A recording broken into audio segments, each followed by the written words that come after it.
Vai voltar a aula, então. Bom, então a gente falou da ansiedade normal, patológica, a gente falou de angústia, a gente falou os mecanismos de defesa do ego contra a ansiedade, o ego lança a mão contra a ansiedade, e a gente viu que isso pode ter um efeito sucesso, pode ter bom efeito, e a ansiedade ficar num nível controlável, que é o nível aceitado pelo ego. Isso, obviamente, é variável de pessoa para pessoa, ou não. Ou, ainda assim, a ansiedade continuar exercendo pressão. E aí, esses mecanismos de defesa acabam transformando em sintoma, acabam formando sintomas. E são os sintomas que a gente chamava antigamente dos quadros neuróticos, hoje em dia dos quadros de transtorno ansioso, né? Então, a gente vai ver agora quais são esses transtornos ansiosos que a gente tem interesse maior aqui agora. Então, de primeiro, a gente pode falar dos transtornos fóbicos ansiosos, tá? Em que a ansiedade, vocês estão vendo nos lados, vai ter um objeto definido. Então, a pessoa que sofre desse transtorno, da fobia, ela tem a fobia de algo, né? Ela tem uma situação em que, quando ela é exposta, gera nela uma situação ansiogênica, tá? Isso pode ser em grau variável para cada pessoa. Então, você tem fobias mais variadas, altura, lugar fechado, lugar aberto e tal. A gente vai ver alguns assim um pouquinho mais especificados aí agora. Então, dependendo de cada pessoa, sempre, depende da personalidade, que a pessoa está apresentando o sintoma, ela vai desenvolver um quadro este ou aquele, tá? Então, a gente tem a agorafobia, que é uma fobia ligada ao espaço. Tá? Normalmente, a gente acabou reservando esse nome para aquelas pessoas que têm fobia a espaço aberto. O espaço aberto inclui, inclusive, a questão das multidões. Tá? Todas essas fobias, elas precisam que o paciente tenha um local de escape. Se o paciente não tiver um local de escape, ele entra em ansiedade. Tá? Então, se você está no meio de uma multidão, assistindo um show, um comício, alguma coisa assim, o escape é difícil, pode ser demorado. Então, isso gera ansiedade na pessoa. Então, a agorafobia ficou reservada, ficou ligada a esse tipo de fobia, de espaço aberto ou espaço ou multidão, por exemplo. Tá? A distância de casa também leva a esse tipo de quadro. Tem muitas pessoas que têm a fobia, dentro de casa se sentem muito bem, mas que quando saem de casa aparecem os sintomas, tá? Essa ansiedade, como eu falei, é de grau variável, pode chegar ao transtorno de pânico. A gente vai falar um pouquinho mais à frente do transtorno de pânico. Fobias sociais, o que são?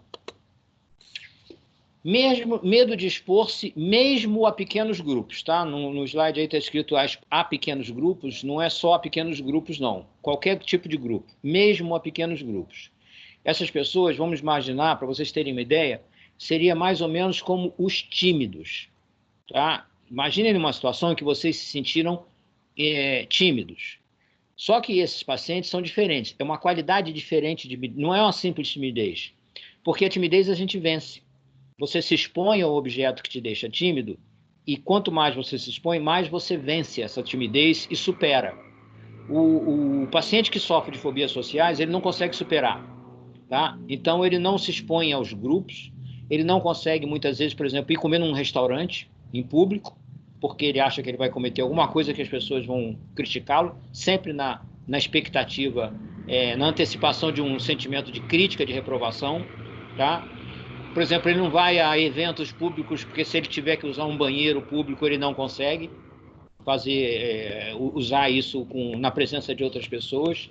E não é superável isso com a exposição. Não adianta você expor as pessoas. Isso aí demanda um tratamento que inclui ansiolíticos e inclui terapia, principalmente. Normalmente isso costuma começar bem na adolescência.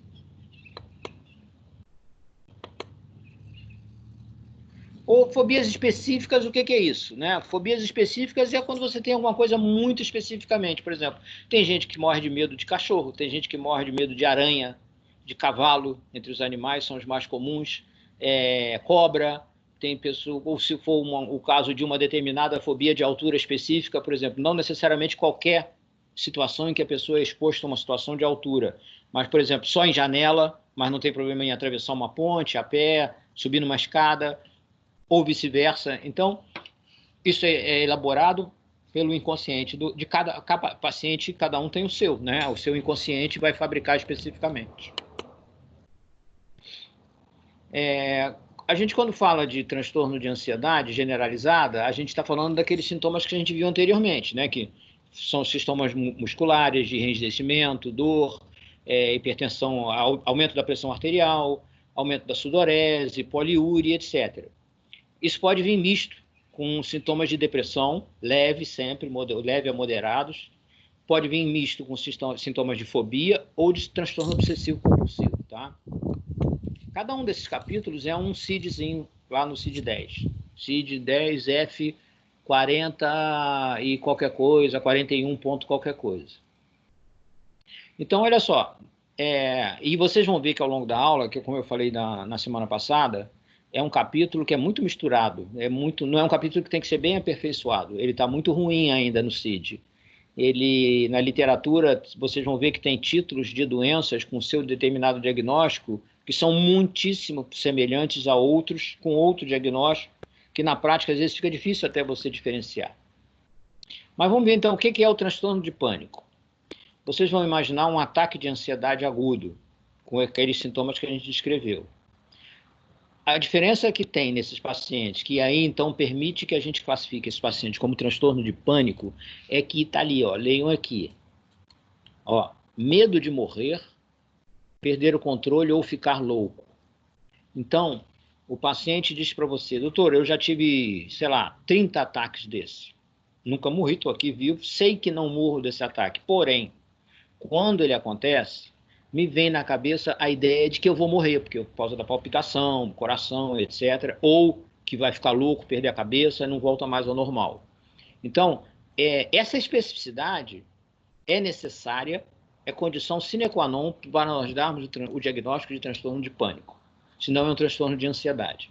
Qual é o interesse de classificar o transtorno como transtorno de pânico, quando a gente consegue? Porque ele responde bem à medicação. Tá? Ele é um transtorno que, se a gente consegue aplicar ao paciente dose adequada por um tempo X de antidepressivos, eu gosto muito de usar os tricíclicos, tá? Tipo imipramina, amitriptilina ou a nortriptilina.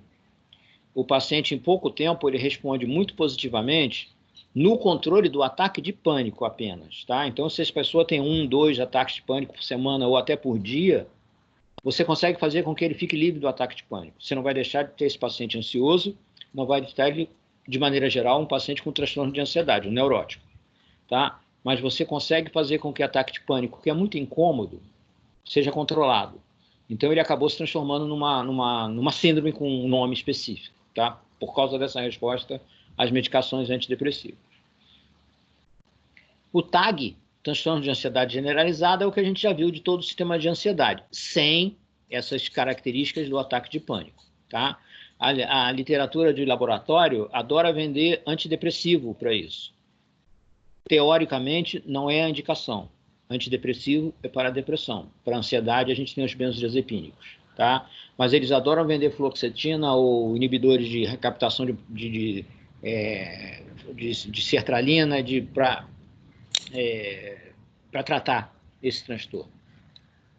A gente vai ter aqui também transtorno, olha, mais um diagnóstico que repete um anterior, ó, misto de ansiedade e depressão, outros transtornos de ansiedade, isso tudo confunde muito o diagnóstico da gente e não leva a nada na prática. O outro grande carro-chefe dessa situação, dessa doença, é o transtorno obsessivo compulsivo, né? O famoso TOC. Se vocês quiserem ver uma boa aula prática de TOC, peguem aí na internet, Netflix, sei lá onde tiver, o filme com o Jack Nicholson, chamado Melhor é Impossível. Ele faz o papel de um paciente com TOC.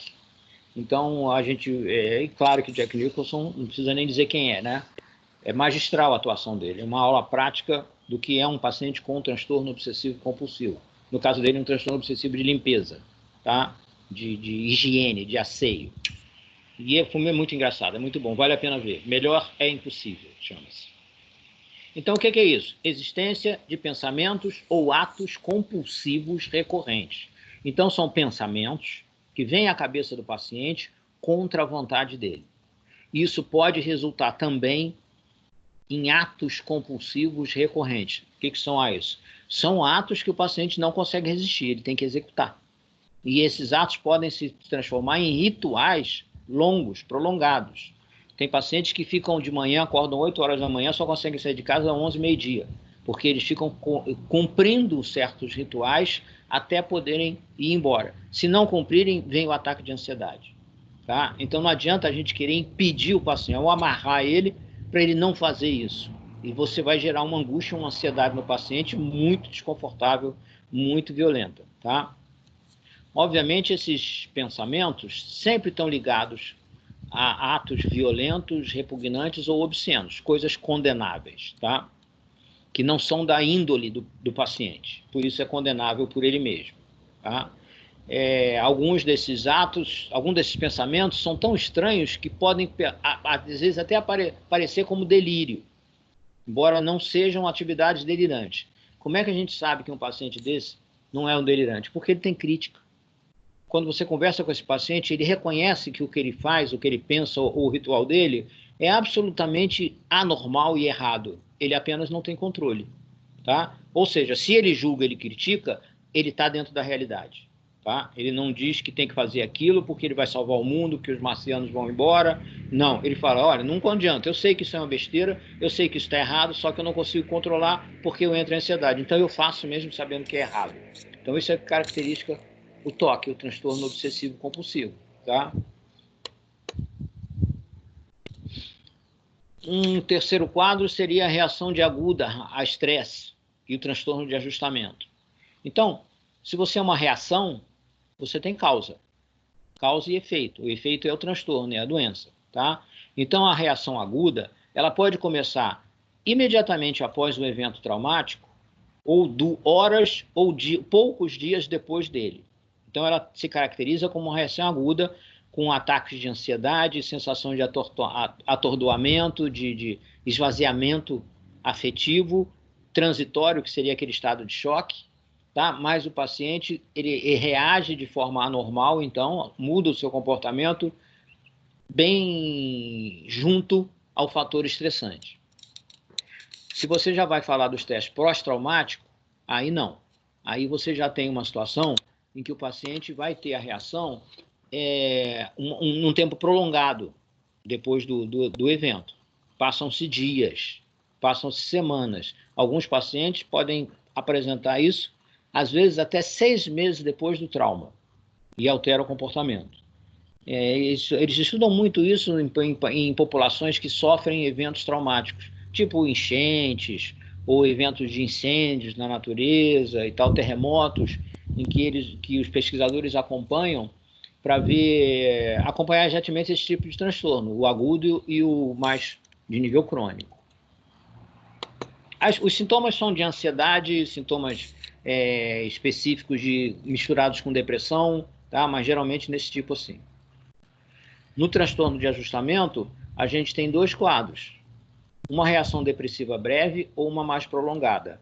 A breve dura menos que 1 mês. A prolongada pode durar até 2 anos. Tá? E são quadros depressivos moderados, de leves a moderados, sem risco de suicídio, sem sintomas psicóticos. Tá? A diferença que a gente tem de distimia depressiva é exatamente a existência da causa. Tá? Então, você tem a causa presente aí, imediatamente depois, o tempo seguinte, vem a reação, que são os transtornos de comportamento. Transtornos dissociativos, a gente está falando aqui da consciência. Tá? Então, quando a gente lembrar, se a gente lembrar que a consciência é aquela instância que integra todo o psiquismo, ela não pode se dissociar, ela não pode se desintegrar. Então, a consciência é uma resultante, na verdade, da sua afetividade, da sua cognição, do seu pensamento, inteligência, todos esses subitens, senso-percepção, memória, todos esses itens funcionando em conjunto no nosso dia a dia, eles funcionam harmonicamente através da consciência. Tá? Então, a consciência é que rege. Quando você tem um transtorno que, por estresse, por ansiedade aguda, dissocia a consciência, qualquer um dessas subáreas pode apresentar sintoma, tá? Então, a gente vai ter, por exemplo, quadros conversivos, em que você tem esse conflito psíquico inconsciente transformado em sintoma, convertido para o corpo, para o soma. São as somatizações. Se afetar a memória, por exemplo, eu tenho amnésias. Essa amnésia ela pode ser retrógrada, o que não é comum, por exemplo, o transtorno de amnésia é o quê? Quando você tem rebaixamento da consciência ou demência. Então, é o momento em que você, por exemplo, é sedado, é o momento que você tem um traumatismo craniano, aquele momento que você passa com a alteração da consciência, você vai ter uma amnésia. Então, você tem lacunas em que você consegue, na investigação do paciente, identificar períodos de tempo assim, tá? Então, se você não tem essas causas identificáveis, como o uso de uma substância, como um traumatismo, um acidente vascular ou alguma coisa assim, você tem a causa psicológica envolvida. E aí você pode ter uma amnésia, inclusive seletiva para determinados fatos. O paciente pode esquecer determinados fatos, da vida pessoal dele ou da vida profissional, tá? Então, ela pode ser seletiva e ela é localizada no tempo e no espaço, numa lacuna que muitas vezes depois, quando a crise de ansiedade passa, o paciente volta a ter uma memória normal. Um desses quadros é, por exemplo, a fuga dissociativa. Um quadro que o paciente ele costuma apresentar é fuga, é um comportamento de fuga. Ele foge geralmente de casa ou do seu trabalho. Isso pode durar horas ou dias. E muitas vezes o paciente faz deslocamentos ao longo de cidades perfeitamente adequados, no sentido de, tipo assim, comprar comida, se alimentar, assinar cartão de crédito e etc., para que num determinado momento ele volte ao seu estado normal, sem saber por que ele foi parar em outra cidade, o que ele fez naquele período, tá? O que aconteceu com ele, toda a memória volta ao normal sem nenhuma sequela, tá? Está ligado, então, obviamente, a insatisfações. As situações que geram sofrimento, geralmente no lar, em casa ou no local de trabalho.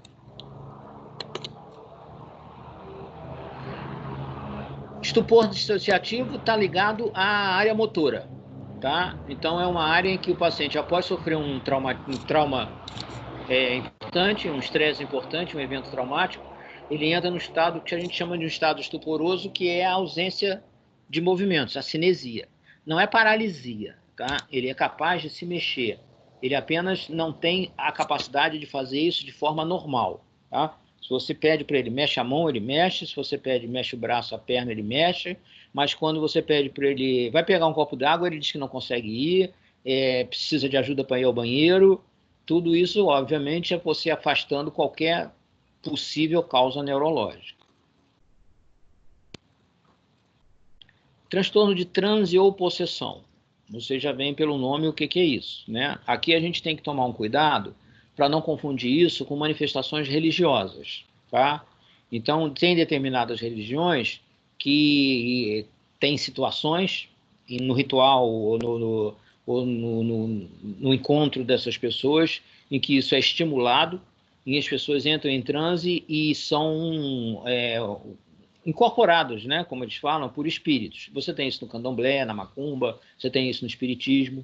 Então, isso ligado à situação religiosa não é doença, tá? Não é diagnosticável, porque as pessoas só têm essa manifestação dentro do seu momento cultural, religioso, naquele momento ali, tá? Então, um paciente que costuma ser capaz de receber espíritos, ou na macumba, como eles chamam, baixar o santo, ele não faz isso fora do seu ritual, do seu local adequado, tá? Se fizer isso fora do local, aí você tem autorização pela legislação de fazer um diagnóstico. Se não, o cara baixa o santo lá no terreiro de macumba. Não tem problema, é um problema dele, é a religião dele. Então não deve ser medicalizado isso, não deve ser nem muito menos medicado, tá? Olha, aqui nesse outro subitem F, a gente tem de novo o transtorno dissociativo de movimentos e sensação. Aí você tem aqueles estupores, Você tem paralisias localizadas. Tem pessoas que podem te dizer que o braço está paralisado, mas a mão não. Então, você não tem como explicar anatomicamente como é que uma inervação motora aqui paralisa e na posição distal ela está exercendo função, né? Anatomicamente isso é impossível. Tanto pode ser movimento, quanto pode ser sensação. Dor, anestesia, parestesia, sensações de calores e tal, e etc. Isso tudo gera na anamnese a busca da gente pelo fator traumático ou de uma situação crônica, de outros sintomas somatizados frequentemente num paciente neurótico. De novo, transtornos motores, convulsões dissociativas. Há pacientes que fazem quadros, entre aspas, convulsivos, e que às vezes são muito difíceis de serem diferenciados de uma convulsão epilética verdadeira, porque muitos desses pacientes podem ter visto algum quadro convulsivo ou já tiveram passado por algum momento de internação conjuntamente com outros pacientes que são epiléticos, então eles aprendem a fazer uma convulsão em tudo semelhante. Tá? Quando não é assim, ela é muito mal feita. Então, uma convulsão generalizada, por exemplo, você tem a perda de consciência e a queda no chão. Isso é súbito. O paciente epilético que tem esse tipo de crise, alguns dão um grito ou não no momento, caem no chão e se machucam muitas vezes. Caem com a mão de mau jeito, pode quebrar um dedo, bate com a boca, dente, nariz. Então, ao longo do tempo, ele te diz que várias quedas dele geraram machucados. Para o paciente do transtorno de ansiedade ou neurótico, isso não acontece. Ele sempre cai com uma defesa. Ele nunca cai de cara no chão. Ele sempre cai se apoiando. Tá? E o rebaixamento de consciência nunca é completo. Você consegue pegar, ou porque ele fala, e você pergunta, e ele fala que ouvia longe alguém falando, chamando ele, ou sentia alguém batendo no rosto dele, não, fulano e Beltrano me pegaram no colo, me carregaram e me puseram na cadeira, me puseram no sofá, na cama.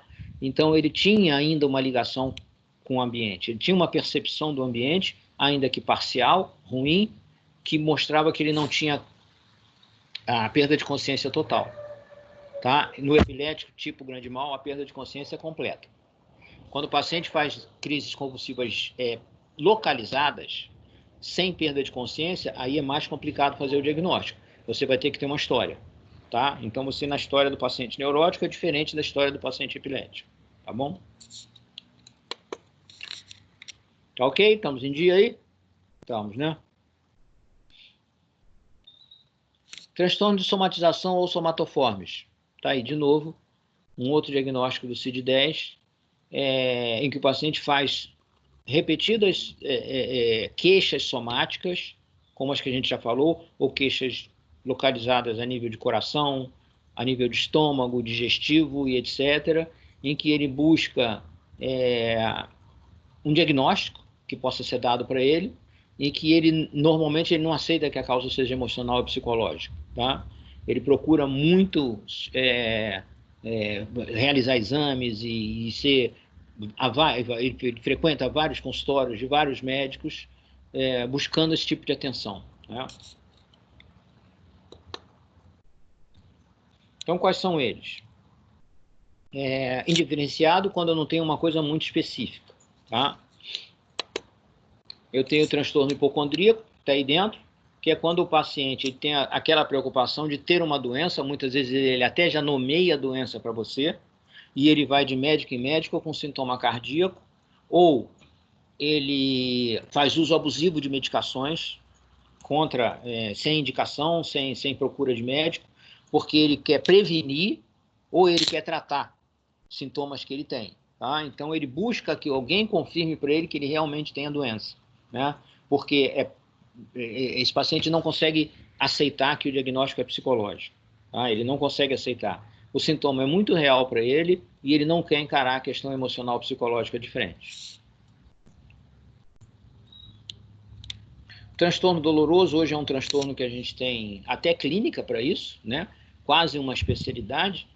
Em algumas situações, alguns ambulatórios, você tem ali trabalhando conjuntamente um anestesista, um psicólogo ou um psiquiatra, um clínico geral, para pacientes que sentem dor de forma não conduzente com seu quadro clínico. Não é preciso que o paciente não tenha doença, não. Ele pode ter uma doença, mas a doença dele não justifica o tamanho da queixa dele, tá? Então, entra aqui também a famosa fibromialgia, tá bom? Neurastenia, não se usa mais esse termo, tá? É um termo que caiu, ele virou distimia, na verdade. E uma síndrome que a gente chama de despersonalização ou desrealização, que é decorrente da ansiedade em pacientes neuróticos. Ela pode ser uma manifestação de pacientes epiléticos do tipo temporal, foco bitemporal, tá? Pacientes de epilepsia temporal. Pode acontecer em pacientes submetidos a esforço físico extremo, em que ela, na despersonalização, a queixa do paciente de alterações corporais, ela é localizada num tempo e no espaço, tá, gente? É diferente do neurótico que somatiza. Ele passa um período em que ele começa a notar alterações no seu funcionamento corporal, que podem ser tipos funcionais, alterações motoras, de sensibilidade ou de edema, inchado, ele se sente assim, ou na desrealização em relação ao mundo externo. Tá? Ele percebe um ambiente diferente, ele percebe as pessoas diferentes, ele não sabe o que acontece, mas ele percebe que há uma mudança no mundo externo. Tá? Então, isso por exemplo, a esquizofrenia muitas vezes aparece inicialmente com essa síndrome.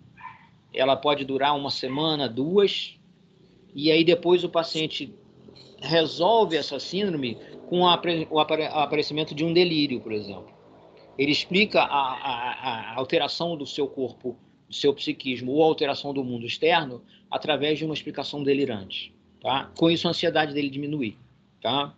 Então, ela é muito boa. É difícil a gente pegar no início, porque ela não é um quadro que leve o paciente imediatamente ao consultório. Tá? Ele vai parar no consultório quando há o delírio, a alucinação, um comportamento agressivo, alguma coisa dessa forma, assim. Mas quando a gente pega isso no início, ela responde bem a benzodiazepina, que muitas vezes a gente consegue evitar o aparecimento do quadro psicótico, propriamente dito.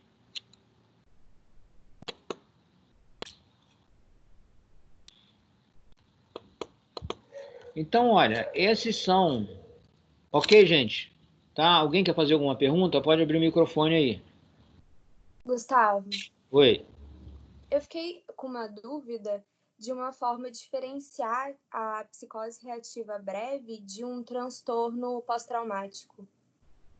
Olha só, o transtorno de estresse pós-traumático é um transtorno neurótico. Ele não tem, na maioria das vezes, sintoma psicótico. A psicose reativa, o paciente apresenta sintoma psicótico. Então, ele delira, que ele pode estar sendo perseguido por um agressor que o tenha agredido anteriormente. Ele pode ouvir as vozes que o ameaçam de morte, tá? Então, há uma alteração de um sintoma psicótico que, se você olha o retrato naquele momento sem colher a história, você confunde com a esquizofrenia, tá? Aí a gente tem que esperar aqueles 6 meses. Que coisa no neurótico não acontece, porque o neurótico é uma doença de longa duração. Você vai pegar o paciente que tem sintomatologia como esses, todos que eu descrevi aqui, aí já são pacientes com 5 anos, 10 anos, 20 anos de doença, que agudiza um período, melhora o outro, agudiza de novo, melhora, mas ele nunca desaparece, porque o neurótico é neurótico o tempo todo. Tá? Ele tem a sintomatologia o tempo todo. Você consegue no tratamento melhorá-lo, sim. Quando ele se submete a um tratamento que tem sucesso, você consegue melhorar ele bem. Mas ele nunca pode ser dito como ele está curado. O esquizofrênico, nesse sentido, é semelhante, mas ele foge da realidade. Tá? Então, o neurótico diz para você que ele conta para você que ele sofreu trauma. Ele não esquece disso. Ele conta para você que ele sofreu um evento traumático, um estresse muito grande, e ele sabe que aquilo ali é a causa do que ele está sofrendo. Ele não explica através de uma atividade delirante nenhuma. Tá bom? E aí a reação psicótica aguda tem aqueles tempos todos que a gente viu, 1 mês, a outra até 6 meses, outra, tá bom? Ok? Ok, obrigada. Professor, eu tenho uma dúvida também. Na aula passada, você falou de mecanismo de defesa do ego. E aí, na atividade que você propôs para gente, você pede o primeiro mecanismo de defesa. Aí, aquela sequência que você deu é a sequência de aparecimento deles ou é de uma forma aleatória? Lembra? E agora você vai me fazer responder a pergunta. Olha só. Nenhum daqueles eventos O problema é esse, né? Você tem aquele primeiro, que é o começo de tudo. Todo o impulso que vem lá do inconsciente, do id, tentando chegar ao consciente para ser satisfeito, que é um desejo, o impulso é um desejo, é a tentativa de realização de um desejo, ele quer que o ego tenha consciência e então execute e satisfaça esse desejo. Se isso não é possível ser feito, a primeira lógica, a primeira coisa que nós vamos fazer é reprimir, entendeu? Esquece, reprime, bota uma pedra em cima. Quando isto por si só simplesmente não dá certo, aí dependendo, cada pessoa vai lançar a mão dos outros, de mais um daqui, outro dali, ou uma outra pessoa lança a mão de outros mecanismos que vão transformar aquilo em sintomas obsessivos, outros em sintomas fóbicos. Então, como a gente viu, quando você tem um paciente que tem sintoma, é porque ele já tentou controlar a ansiedade, através de repressão, junto com o mecanismo de defesa. E, na verdade, ele está tendo um sucesso parcial. Ele está conseguindo controlar a ansiedade, embora apareçam esses sintomas, tá? Então, na verdade, quando você vai nesse paciente e vai desmontando esses mecanismos de defesa, que é para você chegar no trauma, que eles formam uma capa por cima do mecanismo, por cima do trauma, do evento traumático, tá? Então, quando você quer ir lá no evento traumático para poder entendê-lo, e o paciente, principalmente, entendê-lo e elaborá-lo, você tem que ir tirando esses mecanismos de defesa de cima. E, obviamente, isso gera no paciente uma resistência danada. Por isso é difícil de tratar um neurótico. Por isso é quando você coloca o paciente neurótico em tratamento psicoterápico, e eu estou falando mais aí do modelo psicanalítico, tá? Ele acaba resistindo, porque quando o modelo de tratamento está dando certo, você vai chegando na ferida, e ele piora. Porque aí a ansiedade começa a vir solta, sem repressão, entendeu? Então ele começa a se sentir muito mal. E aí ele abandona o tratamento. Ou inventa que não pode mais pagar, que não tem mais horário, ele chega atrasado para despertar no terapeuta raiva, que te atrasa os outros pacientes, entendeu? Ele fica, de qualquer forma, resistindo ao tratamento, em que ele desiste ou você desiste de tratá-lo, porque exatamente, infelizmente, é porque está tendo sucesso. Nem sempre isso é bem esclarecido aos pacientes, entendeu? Você vê, não, doutor, não fui mais naquele psicólogo não, porque depois de 6 meses eu comecei a piorar. Aí você tem que explicar, peraí, vamos ver então, por que você começou a piorar? O que aconteceu? Não, foi por isso, então tá bom. Não, foi porque o cara tá chegando no núcleo do seu trauma. Ele tem que ser trazido à consciência. Se lembra que na concepção do Freud, aquelas fases todas, se isso acontecer numa margem, como é que você vai explicar para um bebê ou uma criança de 2, 3 anos determinadas situações que nem sempre são traumáticas, mas para a criança tá? Para a criança Mas quando ela cresce e aquilo vem à cabeça, vem ao consciente de novo, aí é um adulto que está elaborando uma vivência no passado. Aí ele a percebe, ele faz a percepção e ele consegue elaborar aquilo na cabeça, então pronto, você resolve, tá? Ou ele coloca toda a emoção para fora dentro do consultório, que faz a chamada catarse, tá? Coisa que enquanto ele era uma criança pequenininha, não era possível, ele não tinha esse entendimento. Ok? Foi? Mais alguém? Obrigada. Então vamos fazer Gustavo. o seguinte. Oi, fala. Eu estava com uma dúvida da aula passada também, acho que é retrasada, na verdade. E quando eu fui fazer a tarefa, eu também fiquei confusa, porque você tinha falado que o controle do lítio é feito por dosagem sanguínea. Isso. Só que aí eu fui estudar pelo Goodman e a unidade de medida tá diferente do que você passou. Tá em litro, não em ml. Aí eu fiquei, muito confusa para responder a tarefa. Não, se eu falei ml, está errado. Mas eu não vou levar isso em consideração, não, tá? São milha equivalentes por litro.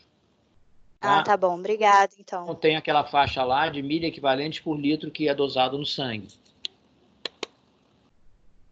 Tá bom, obrigada. Era só isso mesmo. Então vamos achar aqui, agora eu vou abrir para vocês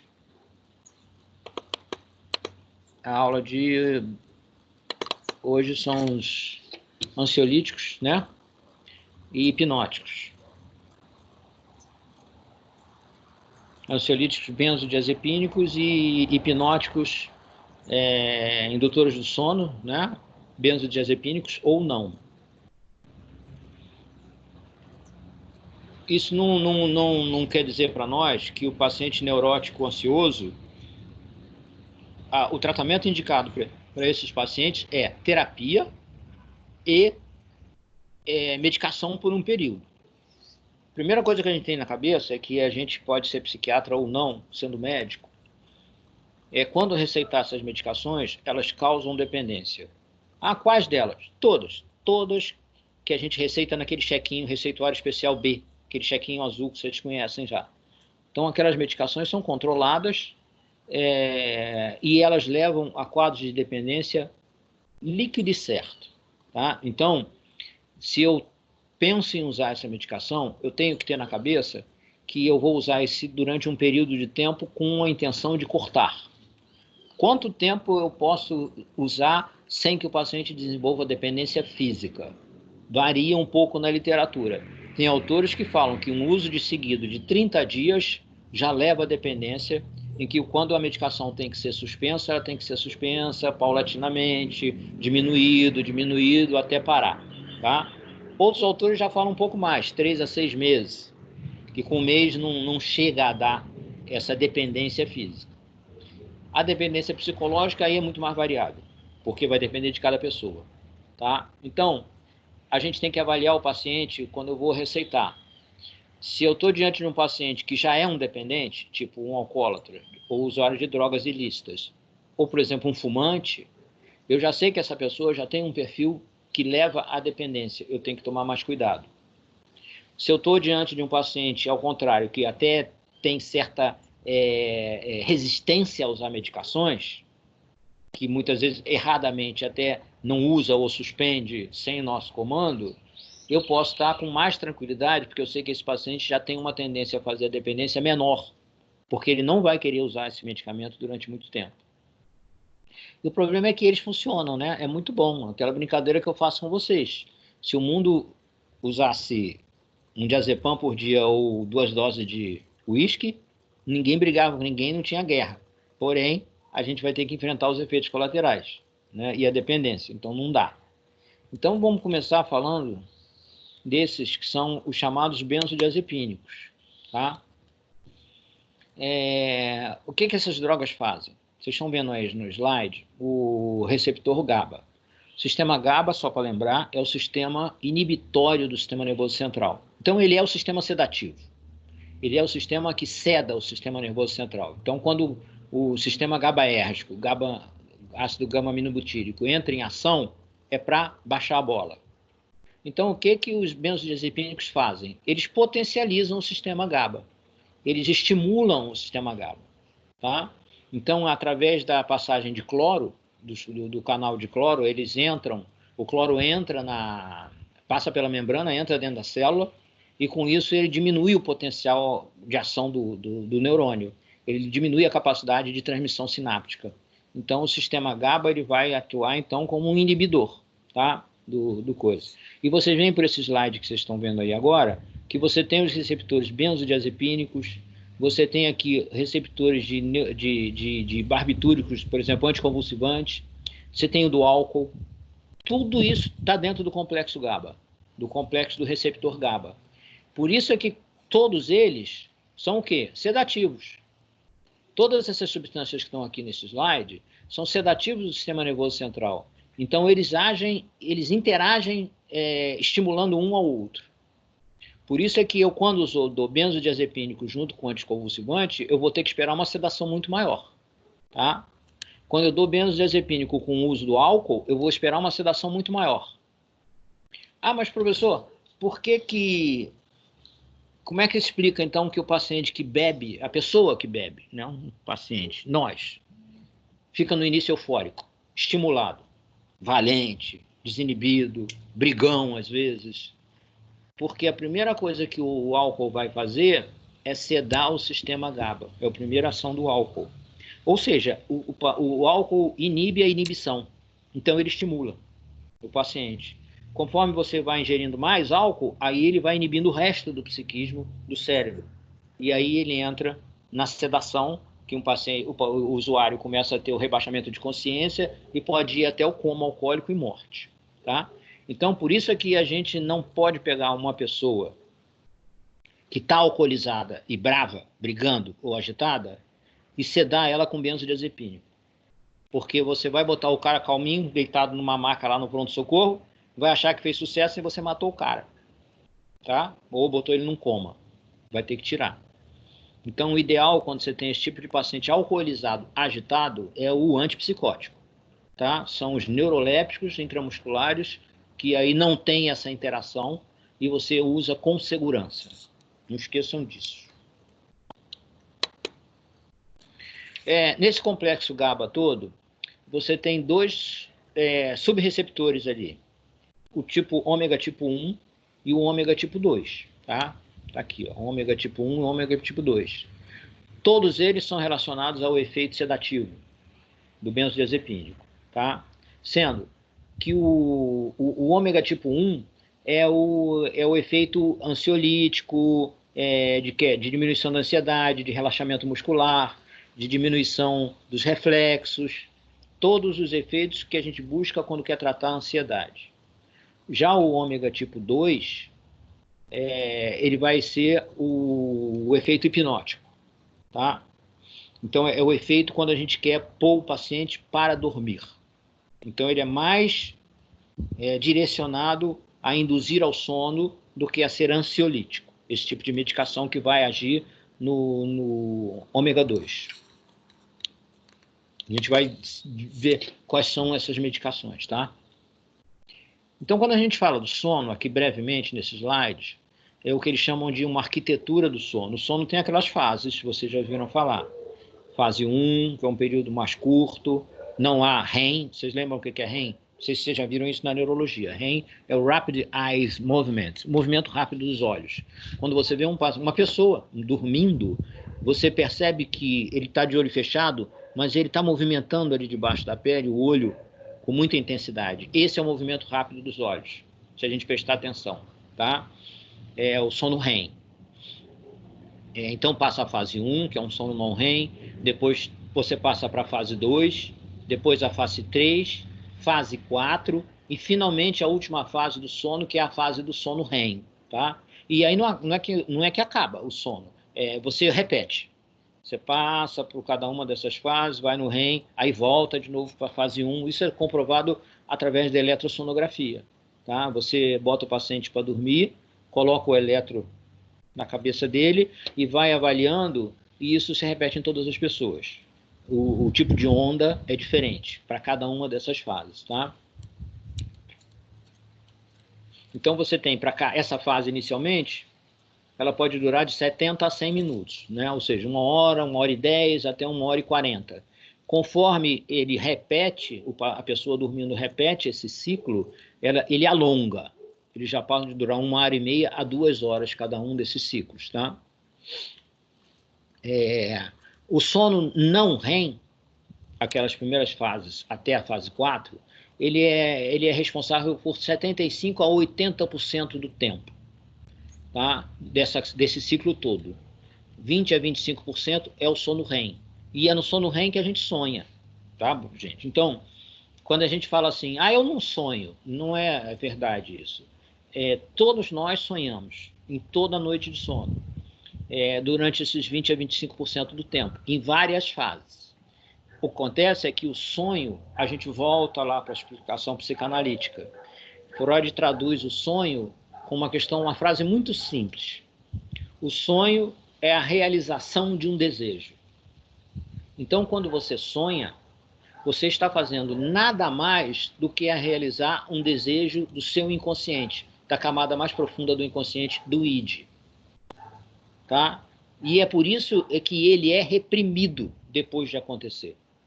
Quando ele é reprimido, você não se lembra mais dele quando acorda. Tá? Muitas vezes a gente acorda durante a noite com aquele sonho, volta a dormir e quando acorda de manhã, lembra que acordou, mas não lembra mais por quê.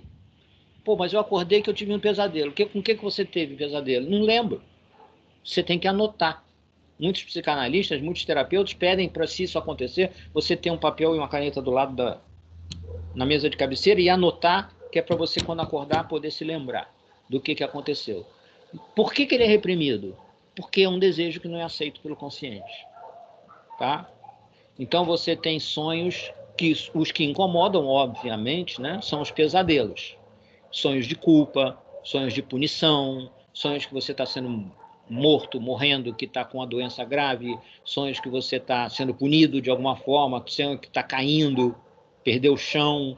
Então, são sonhos que são angustiantes, eles geram sofrimento, e por isso a gente chama de pesadelo. Tá? Mas a função deles é realizar um desejo, que não pode ser realizado no consciente, na vida normal. Tá? Então, esse é o sonho REM. E a gente tem que passar por eles. Se você, os autores, pesquisadores, você pega animal ou ser humano, que quando ele começa a entrar na fase do REM, você acorda o cabra. Acorda, sacode, ele acorda. Aí deixa ele dormir de novo, ele passa de novo. Faz assim, 1, 2, 3, 4, e entra no REM. Quando entra no REM, você acorda ele de novo. E não deixa ele sonhar, portanto. Faz isso durante 3, 4 noites. Começa a fazer sintoma, irritabilidade, agressividade, ansiedade extrema, porque não está conseguindo sonhar. Então, o sonho é absolutamente necessário, é uma fase normal, tá? E ele é necessário, tá? E ele é um dos instrumentos que o terapeuta freudiano usa para entender a estrutura neurótica do paciente. Então, a gente tem uns exemplos aqui de benzodiazepínicos. Olha aqui, ó. A gente pode classificar eles com a meia-vida, né? A duração dele. Curta, muito curta e longa. O médio aí saiu fora do lugar, tá? Esse médio aqui, eu sempre esqueço de corrigir isso aqui. O exemplo maior que a gente tem de meia-vida bem curta é o midazolam, que a gente tem aí no mercado, que é o Dormonide. Ele é usado, inclusive, como pré-anestésico, né, em cirurgia. O paciente dorme rapidamente com ele, mas ele tem uma meia-vida pequena. Então, para que você usa a gente vai usar cada uma dessas medicações dependendo do nível de ansiedade que o paciente tem. Tá? Se você quiser usá-los como indutores do sono, você também vai indicar de acordo com o tipo de insônia que o paciente tem. Então, se o paciente queixa para você que a insônia dele é uma insônia inicial, chamada assim, doutor, eu deito e não consigo dormir, eu custo, eu rolo na cama 2 horas. Aí, lá pelas tantas, eu pego no sono e vou embora a noite toda. Então, eu preciso usar uma medicação que tenha uma ação curta inicial. Eu não preciso botar esse paciente sob a ação de remédio a noite inteira, porque ele não tem necessidade disso. Então, você tem aí os pacientes que têm insônia intermitente, que eles acordam e dormem várias vezes à noite, e tem os pacientes que têm a insônia terminal, como os depressivos. Você lembra? Eles conseguem deitar, dormem normalmente, passam um período de sono, e quando dá madrugada, 3 horas da manhã, por exemplo, eles acordam e não dormem mais. Então, eu preciso usar nesses pacientes. Ou eles acordam naquela hora e tomam uma medicação de curta ação, ou eles já tomam no início da noite uma medicação de longa duração, que é para durar o período noturno de 8, 10, o tempo inteiro. Tá? Na prática, a gente percebe que os pacientes que usam medicações de ação mais curta, eles tendem a fazer dependência mais forte. Tá? Então, exemplo de meia-vida curta. E aí os horários são... A vida média de duração, vocês veem que o negócio tem uma faixa que às vezes é absurda. Como assim média o lorazepam de 9 a 20 horas? Eu poderia considerar que uma medicação que dura 20 horas eu posso dar uma vez por dia, isso é longo. No entanto, dependendo da pessoa, na maioria dos pacientes, ele dura menos que isso, 9 a 12 horas. Tá? Então, mas ele pode chegar ao uso de 20 horas, principalmente os que têm metabólito ativo. Tá? A nível longo, eu tenho o clonazepam, que é o mais conhecido de todos, é o Rivotril. Tá? Eu tenho o diazepam, são os exemplos mais comuns. O diazepam, até 60 horas. São mais de 2 dias que ele atua no organismo. Então, os pacientes que me pedem assim, que usam isso, e me pedem para... Doutor, na semana que vem, dia tal, eu tenho um aniversário que eu vou tomar um chopp, eu vou tomar um vinho, vou brindar. Então, você vai parar de tomar medicação 2 dias antes, no mínimo. Tá? Essa duração até 60 horas, é claro que ele vai caindo. Né? Não é a mesma, não é um platô que se mantém, ele vai caindo. Então, eu falo para o paciente, ó, se é inevitável, porque a gente percebe que, às vezes eu falo, não pode, mas é falar para a parede, que o cara vai usar. Eu falo, então faz o seguinte, se 2 dias antes você para de tomar. Se eu ficar ansioso, você vai escolher, que vai ficar ansioso para poder tomar o seu drink, fazer o seu brinde, entendeu? Já que não dá para brindar com Guaraná, então você vai fazer o seu brinde com a bebida, mas você, por quê? Se você fizer, o primeiro slide lá, você vai estar atuando. Eu explico para o paciente isso. O mecanismo de ação, ele age junto com o álcool, está potencializando, entendeu? Então você vai correr risco.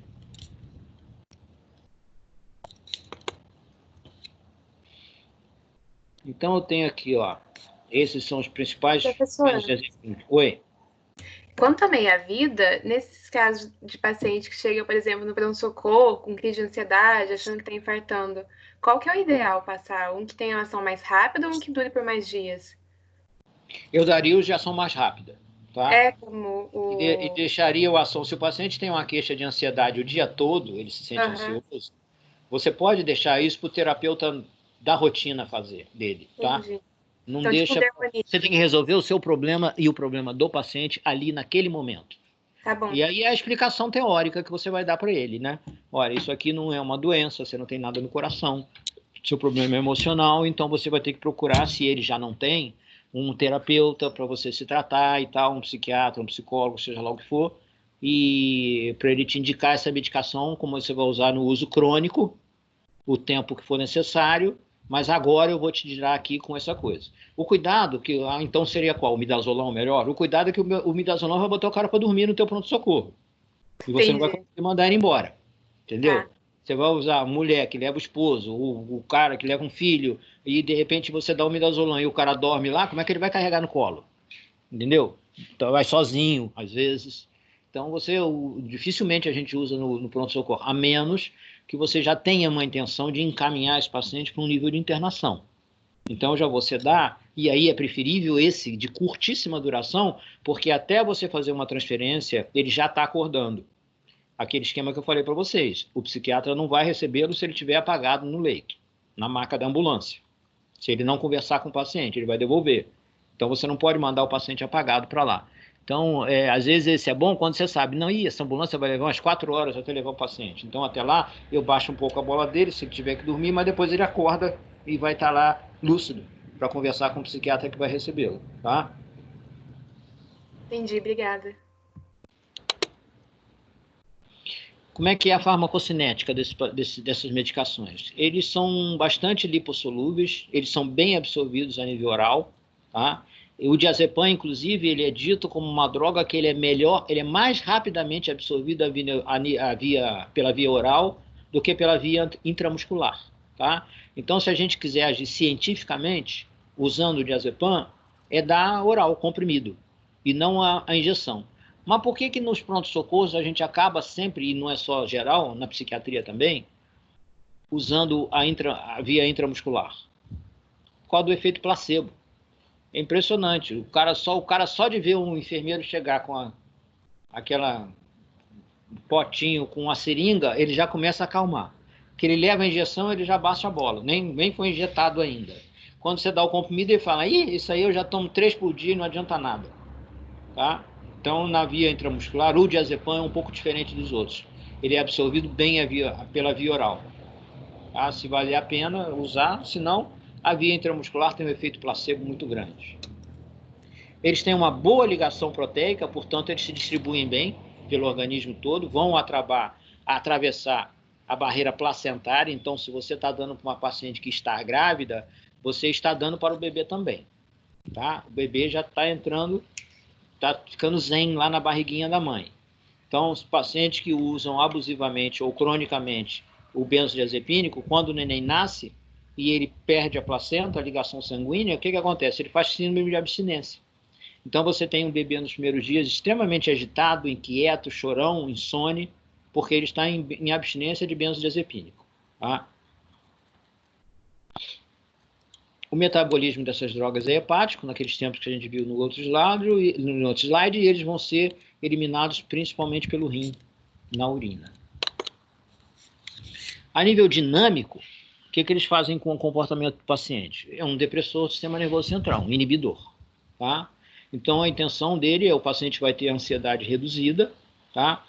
Os sintomas somáticos vão ser reduzidos, a dor muscular, o enrijecimento, etc. Você leva uma sedação desse paciente, portanto, e dependendo da dose, pode induzir o sono. Tá? Ele é chamado de um sono diazepínico, porque, na verdade, não é um sono normal, não é?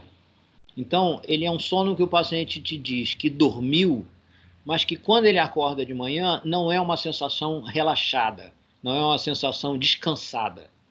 O paciente às vezes fala assim, parece até que eu não dormi, embora eu tenha dormido. Eu sei que dormi porque eu durmo com minha esposa, durmo com meu marido, e eles dizem que eu dormi a vida inteira, a noite inteira com remédio, embora o cansaço não seja combatido pelo sono. Tá?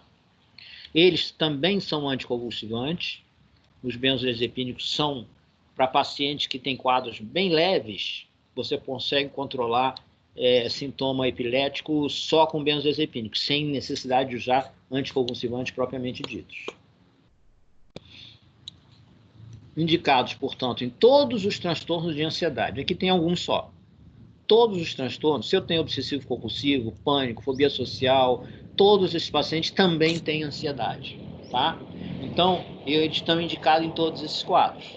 Depressão ansiosa. Eu não preciso pegar um paciente que está com inibição psicomotora, deprimido, apático na cama e botar ele mais para baixo ainda. Mas se ele tem um quadro de ansiedade grande, principalmente matinal, eu posso usar uma medicação que tem uma duração mais curta ali pela manhã. Tá?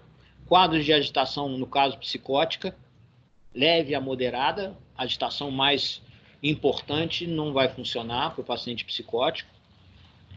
Acatesia, vamos lembrar o que é isso. Lá na aula de antipsicóticos, a gente lembrou, eu citei para vocês, é um efeito colateral dos antipsicóticos, dos neuroléticos, em que o paciente fica inquieto, tá? Ele fica mexendo as pernas o tempo todo, ele fica como se estivesse marchando parado, ele não consegue ficar sentado, ele cruza e descruza as pernas, sem queixa, sem saber por quê, e sem queixa de ansiedade importante. Tá? E você, então, correlaciona quando ele começou a usar o neurolético, que esse sintoma, logo uns dias depois, começou a aparecer. 1 dia, 2 dias, 3 dias depois. Então, a acatesia, a gente consegue melhorar ela com benzodiazepínico. Tá? Síndrome de abstinência ao álcool. O paciente parou de beber, a abstinência começa imediatamente, de forma muito leve. Conforme passam 6 horas, ela vai com um tremor inicial fino, leve. Conforme o tempo vai passando, esse tremor fica grosseiro, a ansiedade, a agitação, a angústia, e o paciente pode entrar em quadro, a gente vai ter uma aula sobre isso, de alcoolismo, no delirium tremens. Seria um rebaixamento de consciência, ele pode fazer atividade deliroide, ele pode ver coisas, ele pode ver bichos, zoopsias, ele pode ouvir vozes, tá? Então ele entra num quadro psicótico, quadro chamado de delírio, em que não é necessário você usar antipsicótico, você pode tratar isso só com benzodiazepínico. Dose mais elevada que o habitual. O que seria isso? Sei lá, se eu trato um paciente com 20 mg de diazepam 2 vezes ao dia, um alcoólatra nesse quadro, eu vou ter que usar 4 a 5 comprimidos de diazepam, ou de Rivotril, ou de clonazepam, por exemplo, porque volta para o mecanismo de ação. Ele é resistente. Um paciente alcoólatra, ele já é resistente ao álcool. Por consequência, por afinidade, ele também já é resistente ao benzodiazepínico e vice-versa. Tá? Então, eu tenho que dar dose maior do benzodiazepínico. Sempre com muito cuidado, porque esses pacientes, eles são, por exemplo, no caso de um alcoólatra crônico, ele já é muitas vezes desnutrido, tá? Ele já tem uma baixa imunidade, então você tem que tomar cuidado também quando usa, nesse uso maior, porque você pode ter efeito muito excessivo. Acaba sendo na tentativa e erro. Professor? Oi. Quando você faz esse uso em paciente alcoólatra, é melhor dividir, por exemplo, 4 comprimidos 2 vezes ao dia? 2 comprimidos de manhã e 2 à noite? Sempre divide, porque você tem o pico, né, de uso da droga, e o pico vem com os efeitos colaterais de forma maciça. Então, se você consegue dividir ao longo do dia, embora você tenha o diazepam com uso de 40, mas por que eu não posso, então, usar uma vez ao dia? Porque vai ter um pico enorme. E esse paciente vai passar um determinado período do dia com uma sedação muito forte, por exemplo, enquanto o resto do dia ele não vai estar sedado. Ele pode sentir ansiedade. Então, é melhor dividir sim, tá? Entendi, obrigada. Reações adversas que eu não quero, muitas vezes. Sonolência excessiva, tá? Déficit cognitivo, ou seja, déficit de relação com o meio ambiente. Esses pacientes não vão poder dirigir, porque, embora o paciente diga para você, pô, mas eu vim de carro, não tem problema nenhum, eu consigo dirigir. Se você bota ele na máquina, você percebe que sem o benzodiazepínico, ele freia no sinal vermelho em, vamos chutar qualquer coisa aí, em 0,2 de segundo. Com o benzodiazepínico, ele vai levar 0,6 de segundo, 0,7 de segundo. Talvez ele não bata com o carro, mas isso pode ser o suficiente para ele bater.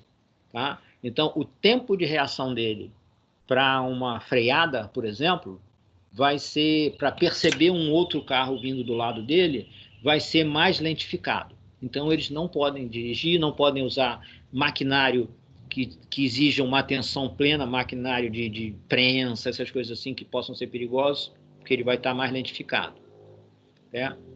Raramente eu tenho aumento da agressão. Eu tenho um efeito colateral paradoxal de alguns pacientes que tanto eles não só não dormem, como a insônia piora, eles também podem ter também maior irritabilidade. Aí ou eu troco de medicação, ou eu não uso mais o benzodiazepina. Tá? Uma das saídas nesses casos é usar o antipsicótico em baixa dose. Por exemplo, o haloperidol, que eu trato psicose de 5 a 30 miligramas, eu posso usar 2 miligramas nesses pacientes. Muitas vezes é uma estratégia que muitos colegas usam quando eu tenho paciente crônico, ansioso, que eu sei que é daqueles que... Eu pego paciente de consultório que já usa medicação há 30 anos. Então, eu não tenho muita esperança de que, por causa da minha grande ciência, eu vou fazer esse paciente deixar de usar remédio. O que eu tento sempre é que eles usem cada vez menos. Entendeu? Mas, às vezes, eu acho assim, não vou conseguir zerar. Então, ou eu uso um antipsicótico em baixíssima dose, eu já consegui reduzir, ou eu uso o próprio benzodiazepínico em baixa dose. Eu já peguei paciente usando 15 lorazepam por dia, 20, uma caixa por dia, espalhados ao longo do dia. Consegui reduzir para 3 ao dia. Não vou esperar mais do que isso. Tá? Não adianta eu querer ser mais realista que o rei. Ele vai usar, então eu tento fazer com que ele use de forma muito mais controlada. E ele aprende com o tempo que 20 vai fazer o mesmo efeito de 3. Porque chega um determinado momento que aquele aumento todo, ele consegue resistir sem cair em coma. Tá? Mas não faz mais efeito sedativo do que apenas 3 faziam. Ele reaprende isso. Entendeu? Então você consegue diminuir a dose. Em paciente que tem quadro neurótico de longos anos. Eles têm efeito teratogênico, então a literatura não aconselha que nós usamos em gestantes, tá? É pequeno, é raro, mas existe. Então eu não quero que uma paciente minha tenha um bebê deformado. Se o metabolismo é hepático, claro que qualquer paciente que tem insuficiência hepática eu tenho que tomar cuidado. Tolerância é a mesma do álcool, tá? Lembra do exemplo? Vocês vão ver a gente já conversou sobre isso. Se você toma o seu primeiro copo de chopp na vida, cerveja, ou primeira taça de vinho, você fica todo alegrinho, vermelho, falante. Conforme você vai tomando todo dia, essa taça não faz mais esse efeito para você. Você vai ter que tomar uma dose maior. Isso é a tolerância. Isso é o fígado, quando está metabolizando o álcool e metabolizando o benzodiazepínico, o fígado fica esperto, ele fica ativo e ele fica muito mais eficaz. Então, ele metaboliza mais eficientemente, mais rapidamente. Então, o paciente tem que tomar mais. Ou ele bebe mais, ou ele toma mais remédio, mais benzodiazepínico. Então, ele leva ao aumento da tolerância. Tá? Dependência fisiológica é o fato do organismo estar funcionando à base de... O seu cérebro está impregnado de benzodiazepínico e funciona daquela maneira. Então, a fisiologia passa a agir com aquele benzodiazepínico circulante. Quando você tira, você tem a síndrome de abstinência. Tá? A outra dependência comparada seria a dependência psicológica. Só o fato de o paciente não ter o remédio já entra em ansiedade. E é ainda interessante que tem pacientes que não tomam o remédio. Eles vão no consultório e falam assim, doutor, a última vez que eu lhe pedi uma receita foi há 3 meses. Mas eu já tomei uns 10 a 15 comprimidos, está acabando a caixa. Você me dá outra receita? Ele não quer tomar. Mas se ele não tem o remédio à mão, ele entra em ansiedade, porque ele não tem o recurso disponível. Então, ele só quer ter ali na gaveta, se precisar, para usar. Tá? Essa é a dependência psicológica da medicação. Quando eles interrompem de maneira inadequada, subitamente, por algum motivo, vem a síndrome de abstinência. E aí ela vem muito parecida com o quadro neurótico. Ansiedade, insônia, grau de excitabilidade do sistema nervoso simpático, até crise convulsiva. Tá? Então, o paciente, quando tenta interromper por conta própria, ele chega para nós e fala assim: doutor, tentei parar o remédio, mas não consegui porque eu ainda estou doente, eu ainda senti as mesmas coisas. Você vai ter que diferenciar. Será que ele sentiu a doença neurótica, ansiedade, ou ele sentiu síndrome de abstinência? Porque não pode parar sozinho, não pode parar uma. O cara que toma 2, 3 comprimidos por dia, ele não pode parar de uma vez tudo, porque ele vai ter essa síndrome. A parada tem que ser lenta e gradual, tá? Se eu tenho o uso abusivo, tentativa de suicídio ou erro, eu vou ter sintomas da sedação excessiva. Pode ser desde uma sonolência exagerada, uma lentidão motora grande, fala arrastada, enrolada, língua enrolada, torpor, pode haver uma queda da pressão, da temperatura corporal, excessivo relaxamento muscular, tá?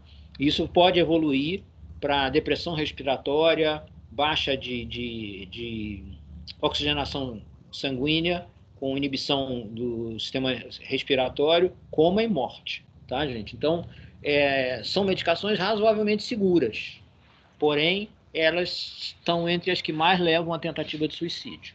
Tá? Então, se eu tenho um paciente neurótico, ansioso, e que gosta de chamar atenção, gosta de ser cuidado, precisa de ter as pessoas em volta dele o tempo todo, que gosta de ser tratado como uma pessoa doente, como uma pessoa que exige muita atenção, e tem alguns sintomas depressivos associados, eu tenho que tomar um certo cuidado de não dar a ele uma medicação, um volume excessivo.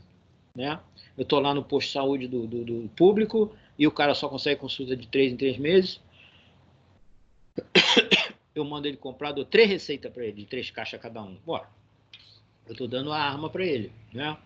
Então, se isso é necessário, eu peço sempre para que ele venha com um acompanhante, eu explico para a pessoa que ele... Não, doutor, mas eu não estou pensando nisso, não. Tá bom, você não está pensando nisso agora. Mas uma hora pode acontecer porque ele tem sintoma depressivo.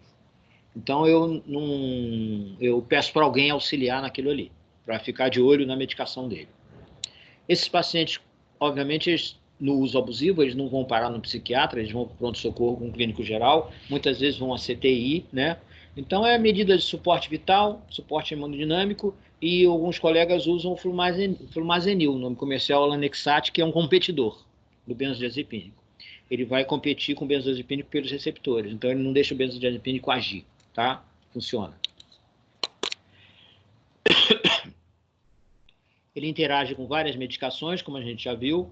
Eu tenho que tomar cuidado com um paciente que já toma anticonvulsivante, um paciente que está tomando algum hipnótico à noite, que quer um ansiolítico durante o dia, tá? Que usa opioides, que usa analgésicos, derivados de morfina, tá? Antihistamínicos, o álcool propriamente dito. Então, essas interações não são interações em que eu sou impedido de usar. Não é uma contraindicação absoluta, mas é relativa. Eu tenho que pensar nela. E eles podem, necessariamente, o quadro pode exigir. Então, é comum eu usar antidepressivo, usar ansiolítico, usar antipsicótico, usar ansiolítico, tá? Tricíclico aqui é um antidepressivo, vocês já sabem. Com os reguladores do humor, que a gente viu na aula retrasada. Então, eu posso usar eles de forma controlada, sem que isso seja uma contraindicação que o paciente precise, tá? Agora, os hipnóticos, falando especificamente mais dos hipnóticos, eu tenho aquelas medicações todas benzodiazepínicos, elas são hipnóticas, tá? Elas induzem o sono. Mas eu tenho indutores do sono não benzodiazepínicos. O nosso principal no mercado é o Zolpidem, tá? É o de maior uso comercial. Tá? Então, ele tem uma meia-vida curta, então, portanto, ele é um indutor do sono. Ele tem um pico de mais ou menos 30 minutos, então ele pode ser usado logo antes do paciente deitar, todos eles aqui, na verdade, vocês estão vendo, tá? E a dose do comprimido que eles são apresentados. Eles vão ser agonistas, portanto, eles vão estimular, por exemplo, o Zolpidem ômega 1 e 2, mais o ômega do sono 2 do que o 1, tá? Esses aqui é um indutor do sono que também age no 1, que age mais no 1, aliás, dizendo. Sempre aqui vocês vão ler exclusivo, seletivo, mas nunca é 100%, tá, gente? E esses aqui de baixo, assim como o Zolpidem, eles agem igualmente no 1 e no 2. Então, por isso, o Zolpidem é uma droga que no mercado ele tem uma aceitação muito boa, porque ele é pouco sedativo e ele é muito indutor de sono, tá? Então, todos eles são excelentes quando você começa a dar. 2 meses depois, 3 meses depois, o paciente vai começar a reclamar que está perdendo efeito. Então, isso tem que ser falado com o paciente. Não é para usar o tempo todo. Ah, dá para não usar sábado e domingo? Intervalo. Ah, dá para não usar todo dia? Você usa um dia, 2 e não usa 1, tá? Usa 3 e não usa 1. Tenta fazer assim. Ah, mas e se eu não dormir? Bicho, um dia sem dormir. O outro você vai tomar e você vai dormir. Que é para o organismo não ficar absolutamente acostumado com aquela dose permanente circulando, tá?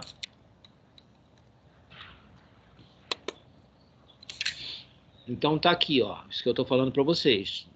O receptor tipo 1, ômega tipo 1, do complexo GABA-A, que está relacionado especificamente mais ao efeito hipnótico, tá? E cognitivo. Todos eles são sedativos.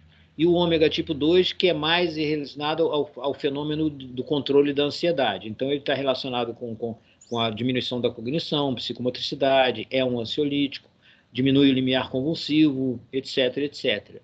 Tá? Então, se eu quero mais ansiedade, eu uso mais controle da ansiedade, eu vou usar um que atue mais no GABA-A, ômega tipo 2. Se eu quero mais sono, eu uso mais o tipo 1, tá?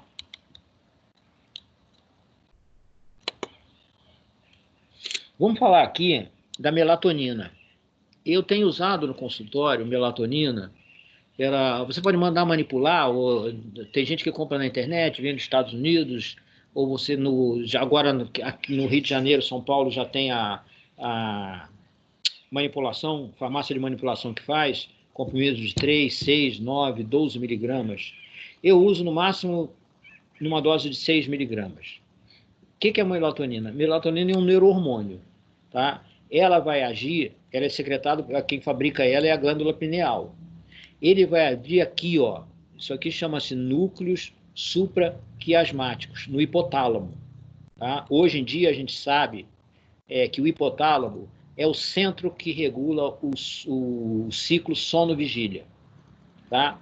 Então, todo o controle do organismo para dormir à noite e ficar acordado de dia, ele é regulado por esses núcleos aqui que ficam no hipotálamo. E o principal neurohormônio que está envolvido nesse sistema é a melatonina. Tá? Então, quando você fica na sua cama ou no sofá, com a tela do computador ligada, com o celular ligado, esperando o sono chegar, ele não vai chegar. Porque aquela luz está dizendo para o cérebro que é dia. Eles hoje em dia estão inventando uma história de um filtro azul aí, não sei o que e tal. O Kinder já tem uma luz para noturna que é mais fraquinha. Então você está com aquela tela forte no seu olho, está dizendo para o seu cérebro que há claridade, que é dia. Então ele não fabrica melatonina, a pineal não fabrica. Então a melatonina não vai agir induzindo todo o psiquismo a cair no sono. Então você tem que desligar a tela, você tem que fazer alguma outra coisa que não seja muito luminosa durante, às vezes, 1 hora, pelo menos, que é recomendado. 1 hora a 2 antes, desligar e aí você consegue deitar e dormir normalmente. Se vocês quiserem fazer uma experiência, liga o celular e fica lá no Facebook, fica lá no WhatsApp, deitado na cama. Tá? Tem celular que hoje em dia, os celulares modernos, eles já vão diminuindo a luzinha lá para baixo, né? Acende, bota de novo a luminosidade lá para o alto. E aí, depois de meia hora você desliga o celular e vai dormir. A sua cabeça fica assim, ó, trabalhando, e você leva mais de meia hora. Nós, supostamente, né, somos pessoas normais, né? Suponho que vocês também sejam. Agora, e o paciente neurótico? Não é. Depois de meia hora na cama, ele já cismou, não vou dormir, estou insone, e eu tenho que tomar mais um remédio, mais um comprimido, e vai correr atrás de tomar mais um comprimido, e vai dizer para você que não está fazendo efeito. Às vezes você vai ter que ensinar esse paciente. Não dá, cara. Você vai ter que desligar isso tudo uma hora antes. Entendeu? E a televisão? A televisão já é diferente um pouco, porque a televisão está longe. Eu estou falando das coisas que estão perto do seu olho, né? A televisão está bem mais distante de você. Então, ao contrário, às vezes ela é até sonífero. Você liga a televisão e, puf, te apaga ali no sofá mesmo. Então, é menos problemático a televisão, tá? Embora a literatura, os pesquisadores não recomendam televisão no quarto, aquela coisa, bota a televisão lá na parede, deita para ver. Tem gente que apaga e a televisão fica ligada, mas tem gente que não consegue apagar. Então, vai depender um pouquinho da televisão, vai depender de cada um. Mas celular e tela de laptop, com certeza no colo, na cama, vocês vão ter insônia. Então, eu mando, às vezes eu faço. Na verdade, eu estou num período que eu chamaria de um período de experiência com a melatonina. Estou achando interessante que eu consigo pacientes dormirem com... Não consegui fazer os meus... O meu perfil de clientela é um perfil diferente, tá? Cada médico tem a sua clientela. O meu perfil de pacientes, normalmente, são pacientes graves, tá? Tanto neuróticos como psicóticos, são pacientes graves. Então, eu não consigo me livrar do benzodiazepínicos ou do indutor do sono, do hipnótico para eles.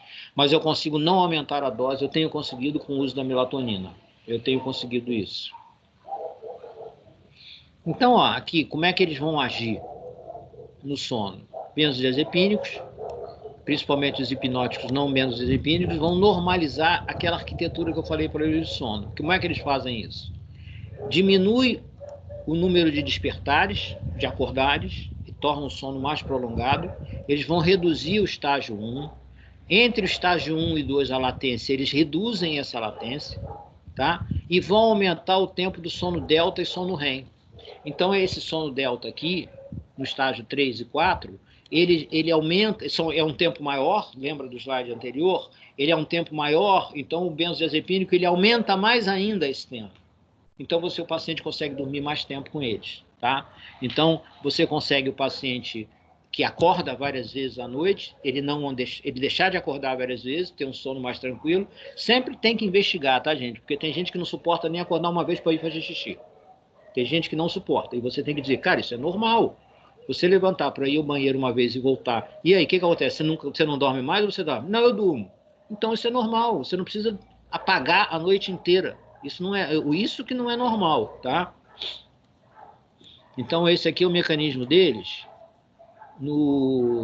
naquela estrutura do sono. Então, é isso. Tá? Vamos abrir para perguntas. Estamos em dia, estamos em aula. Vocês querem fazer... Professor, eu tenho uma pergunta. Sim. O clonazepam, quando ele é usado para síndrome do pânico, quando a pessoa está em crise, a dosagem de ser um efeito sedativo ou calmante, ela vai... o efeito de ser sedativo ou calmante vai depender da dosagem ou não? Mesmo quando o paciente está na crise de pânico, ainda que ele não esteja querendo dormir naquele momento, ao fazer uso do clonazepam, ele vai ficar sedado? Ele vai ter o sono para dormir? Como é que vai acontecer? Sempre vai. Sempre vai. Sempre depende da dose, tá? Isso aí é uma coisa que, por exemplo, o clonazepam ele é vendido em comprimidos de 0,5 miligramas e 2 miligramas. E o líquido por ml, 2,5 miligramas por ml. Ou seja, um ml tem 20, 21 gotas. 20 gotas é o equivalente a 2,5 miligramas, tá? Então, se o paciente é virgem, se o paciente nunca fez uso de benzodiazepínico, um comprimido pode ser suficiente para deixar ele tranquilo o dia inteiro, tá? Então, se é um quadro leve, se é um quadro muito grave, eu posso precisar de uma dose maior, Geralmente eu começo num paciente que não tem hábito de usar. Eu estou ansioso, eu estou com problema no trabalho, eu estou assim, se o caso, o de 0,5 miligrama, 0,5. Tá? Nunca começo com o de 2 miligramas, que é uma dose forte para esse paciente. Ele vai tomar, vai ficar sedado, vai enrolar a língua e vai ter problema. Então, não vai gostar. Agora, se é um paciente que já está acostumado a tomar, que o quadro agravou por um período, aí eu entro com o de 2, ou aí ele vai tomar 2 a 3 comprimidos por dia por um período de tempo para passar a crise e ele voltar a diminuir outra vez, tá? Isso sempre tem que ser sinalizado. É o risco que a gente corre do paciente depois não querer diminuir. Isso pode acontecer. Não, eu estou bem assim, não vou diminuir não, porque eu melhorei assim, quero ficar assim. Tá? Você vai dizer para ele, cara, você está bem assim, tomando 3, daqui a 4 meses você vai me dizer que precisa tomar 6. Então você não pode ficar com 3, vai ter que diminuir. Tem que saber que as pessoas, às vezes, a ansiedade é um sentimento normal. Tem pessoas que não podem sentir ansiedade nenhuma, 0. Não existe isso. Tá? Não existe sintoma 0. Então, isso a gente tem que manter. Tá? Então, vai depender da dose e da sensibilidade do paciente. Entendeu? Entendi, obrigada. Isso aí, quando a gente está com um paciente novo, que a gente não conhece, a gente dá a oportunidade dele, por exemplo, fazer um contato. Você vai tomar isso e me liga daqui a 2 dias, ou me manda um zap, ou aparece aqui daqui a 2 dias. Não é fazer uma consulta, é só me dizer, o cara te liga, manda um zap e dizer, olha, tá muito forte, estou dormindo em pé, ou não. E aí você controla isso até a próxima consulta, se for o caso, tá? Tem mais gente? Diga. Professor, você falou sobre as grávidas. Quando elas têm esse quadro de ansiedade, o ideal é que eu pare o tratamento? Qualquer tratamento, né? Por exemplo, estou falando da área da psiquiatria, porque os antipsicóticos também podem passar e também tem uma teratogenicidade muito pequena, mas tem. Então, eu tento conversar com elas e falar, olha, você vai passar... E o principal na teratogenicidade são os 2 primeiros meses, né? Que a gente sabe que o bebê... Então, você tem fase. Durante os 2 primeiros meses da gravidez, o bebê está se formando. Então, é ali que vai aparecer uma formação. No 3º mês, o bebê já está todo formadinho e ele só faz crescer. Amadurecer e crescer. Então... você tenta falar, olha, os 2, 3 primeiros meses não usa, não bebe álcool, tá? Porque pode levar a má formação congênita. Se for inevitável, porque eu não posso deixar um paciente psicótico delirar, alucinar e sumir pela rua, eu vou ter que usar e torcer para que ele seja o meu paciente da imensa maioria que não tem problema. Mas eu sabendo que o neném, quando nascer, vai apresentar algum nível de abstinência, tá? Então, mais uma vez, tudo vai depender do quadro do paciente. Tem pacientes com quadros leves a moderados que podem ficar sem, né? Bom, substitui isso aí por um chá, substitui por alguma coisa que a gente sabe que na prática o efeito é duvidoso, mas o efeito psicológico da proteção do bebê pode funcionar também com a mãe, né? O estímulo dos familiares, etc. Então, se for possível parar, os 2 primeiros meses é para evitar a teratogenicidade. Depois, para evitar uma abstinência. Se for o caso, depois de 3 meses não tem como ficar sem, então volta a tomar, tá? E vamos esperar o bebê como é que vai nascer. Entendi. E, Gustavo, quando for, por exemplo, um quadro infantil, eu sei que não é tão comum, mas que pode acontecer, uma criança com algum distúrbio de ansiedade ou uma depressão, algo assim, o que é a melhor coisa para se fazer? Igual um adulto, só que numa dose relativa ao peso dele, né? O tamanho da criança. Tá? Medicar crianças de 2 anos de idade não faz muito sentido. Mas você já tem, a partir de 5, 6, 7, 8 anos de idade, quadros de ansiedade, quadros neuróticos já em se formando. Então, a primeira coisa que um especialista nesse caso tem que fazer é o seguinte, observar mais pai e mãe do que a própria criança. Porque a criança, nesse sentido, mal comparando, tá? Mas o cachorro é a cara do dono. Tá? Então, a criança vai manifestar o ambiente que ela tem familiar. Então, quando você se propõe a tratar uma criança e não vê pai e mãe, você pode estar na causa ali, você está agindo na consequência e não na causa. Tá? Então, você tem sempre que ter muita atenção com pai e mãe, e se for o caso, inclusive, mandar, eu sou a pediatra, eu vou tratar da criança, mas você, pai, você, mãe, vão ter que se tratar também. Tá? porque essa criança não ficou neurótica sozinha. Não ficou. Chegou por culpa de vocês, sim, de um ambiente ou de uma relação familiar em que vocês têm que melhorar, mudar e se tratar para que ela possa se tratar adequadamente. Então, aí eu vou usar uma relação de peso. Eu não tenho isso assim de cabeça para te dizer qual é, não, tá? Mas é, obviamente, uma dose muito menor que eu vou usar num adulto e sempre, de possível, o menor tempo possível, tá? Uma coisa é eu começar a tratar uma pessoa aos 30, 40 anos de idade. Quando eu começo a tratar com 8, como é que vai ser a vida futura dessa pessoa, né? Dependência direta o tempo todo. Tá certo. A mesma coisa vale para antipsicótico, né? Também uma dose menor. Também. Embora a psicose já é um quadro diferente, né? A psicose pode aparecer sem problemas familiares, é uma coisa genética, se manifestando na criança. Então, aí eu vou ter que tratar a criança especificamente e orientar a família sobre como lidar com aquela criança.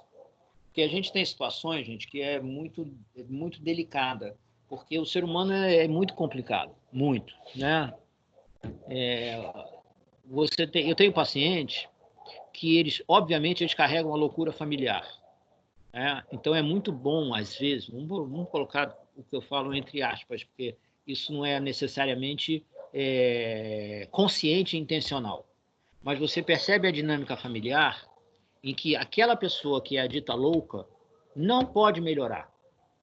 Porque se ela melhorar, os outros têm que assumir a sua parcela da loucura familiar. Então, ele é sempre mantido no nível de loucura em que eu dou alta para alguns pacientes e falo assim, quanto tempo ele volta indo para aquela casa, volta em 1 mês, volta em 2 meses, volta em 6 meses, porque aquela casa deixa qualquer um doido. E as pessoas precisam dele para não se sentirem loucos, né? A gente sabe quem não é doido no hospício é porque é o cara que carrega a chave. Esse não é o doido. Se ele não tem a chave, o resto é doido, tá? Então, as pessoas em casa todas têm a chave, menos o paciente. Tá bom, obrigada. Não sei se respondi a sua pergunta. Não, respondeu sim, era mais ou menos isso. Tipo, eu posso usar a medicação mesmo para casos infantis, mas avaliando o caso e a dose, né? Sempre. A gente tem... A medicina e a psiquiatria, bastante bom senso. Subjetivo. Tá. Obrigada.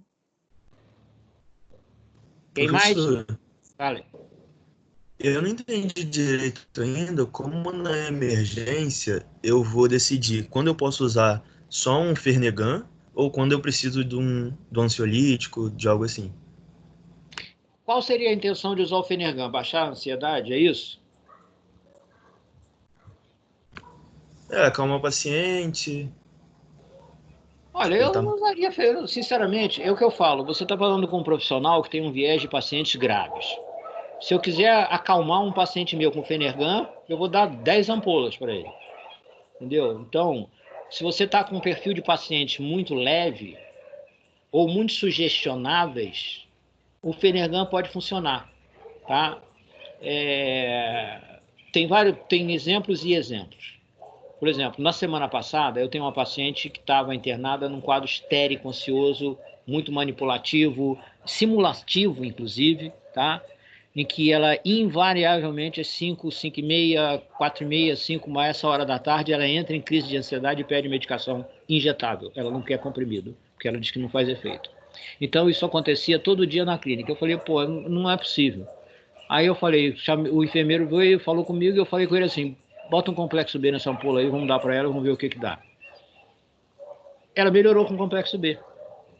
Então eu cheguei para ela depois e falei, você melhorou com... você melhorou. Não, mas o senhor me enganou. Eu falei, enganei. Enganei porque eu quero te mostrar que você está numa crise de ansiedade que você pode controlar. Não é só o complexo B e não é só o diazepam todo dia. Você tem que fazer o seu esforço para controlar também. Então, se eu tenho um paciente que eu vejo que é muito teatral e tem aquela gente que chega no pronto-socorro fazendo um escândalo medonho, só o fato dele ver a ampola, ele já acalma. Tá? Então, eu posso até usar um Fernegan. Mas se eu colho uma história, eu vejo que o paciente tem realmente uma patologia, ou psicótica ou neurótica, se eu der um Fernegan, não vai adiantar nada. Eu vou espetar ele e vou gastar material à toa. Tá? Entendeu? No Fernegan, a gente vai usar mesmo com a indicação correta para efeito colateral do antipsicótico, aquela síndrome da distonia, a síndrome extrapiramidal. Tá bom? Entendi. Obrigado, professor. Às vezes, só um detalhe aqui, às vezes eu uso o Fenergan, por exemplo, eu preciso de um paciente que faz efeito colateral com comprimido, e eu uso o comprimido de Fenergan. Então, se eu chego à conclusão que esse paciente, um comprimido de Fenergan por dia é o suficiente para combater os efeitos colaterais, eu posso dar à noite, porque ele é um antihistamínico, né? Então, ele dá também uma leve. Se a gente, normais aqui, nós, tomarmos um Fenergan, vai dar um soninho. Então, eu quero ajudar o paciente nesse sono noturno, eu posso dar o Fenergan em vez de dar uma dose maior de benzodiazepínico, tá? Ou não dar o benzodiazepínico até o caso, se for o caso. Mas, geralmente, eu tenho que dar, mas eu posso dar uma dose maior, porque o Fenergan vai ajudar no sono desse paciente. Também pode usar dessa maneira, tá? Mas aí eu uso rotineiro, não é de agudo ou de pronto-socorro. Próximo. Acabou? Não tem mais ninguém? Bom, então, gente, eu vou parar a gravação agora.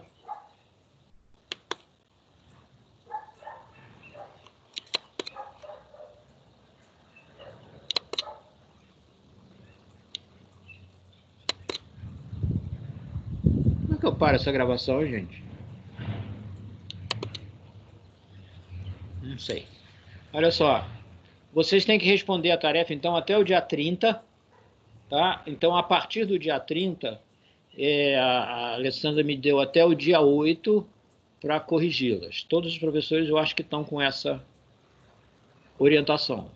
Então, vocês vão colocando aí, à medida que vocês quiserem, até o dia 30, façam com calma, com tranquilidade. Eu não acho que esteja muito complicado aqui, não. Vocês, obviamente, vão fazer isso com consulta. E se tiverem dúvida, pode mandar pergunta para mim e tal, manda no Zap, tem uma colega da turma de vocês, os colegas aí, os representantes têm o Zap, que eu tento esclarecer. E aí, a partir do dia 30, meia-noite, aí encerra a entrega, e aí até o dia 8 eu corrijo isso tudo. Ok? Professor, pode usar como referência algum livro que tem ali na biblioteca online, já que a gente não está podendo pegar livro? Pode. Me diz uma coisa, eles colocaram o Kaplan, tem Kaplan online, tem o Goodman online, não sei se eles disponibilizaram para vocês. Não sei, eu acho que tem um manual de psiquiatria clínica e mais algum de psiquiatria que eu não lembro o nome. Pode usar, mas a maioria das perguntas que eu fiz ali, eu procurei, tá dentro desses textos que eu estou dando para vocês aqui agora, tá? Que tá lá bom. no ar. Eu estou liberando no ar cada texto de aula, mas está ali. Se vocês consultarem ali, eu acredito que vocês consigam responder. Mas se tiverem uma outra literatura, tudo bem, não tem problema não, tá? Tá bem, obrigada. Mais alguém? Então tá bem, gente. Vamos encerrar, tá? Um abraço para vocês, até segunda que vem, 3 horas. Tchau.